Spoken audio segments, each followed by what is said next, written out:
insomma, sono arrivato a casa che allora è, che mi tocca usare che dico a mia moglie, versami per piacere, aprimi, e a me avverte, e credo che mi abbia impizzato la luce.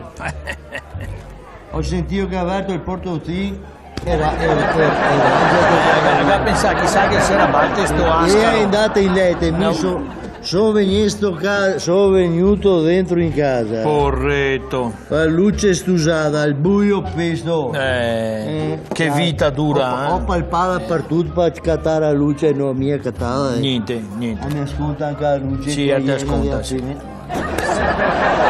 se ti pensate, sono andato in camera. Sono andato in camera che era lei, la mia signora. Ecco. Era in letto che iniziò fin qua la basura impintata.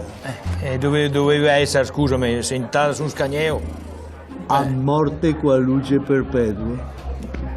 Una roba grande, ho detto, Flora, guarda, non mi sente niente, è bene. Te credimi, ti avrebbe visto anche il piave. Forza. Vai giù da basso a farti una limonata.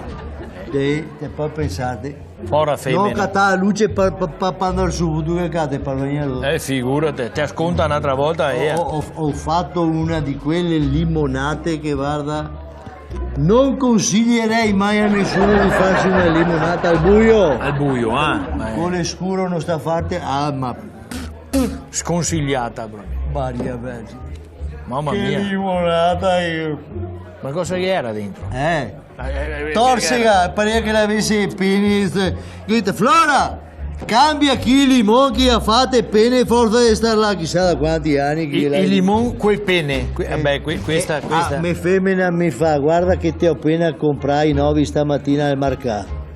Hai capito? Sei stata brava a non tirartene uno su un occhio, ecco. E ora? Ecco. Come si spiega sta cosa? Cosa?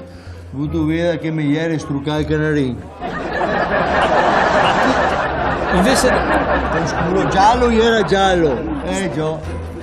E vai.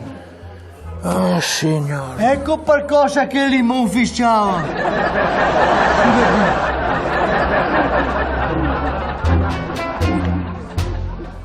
Misteri della vita.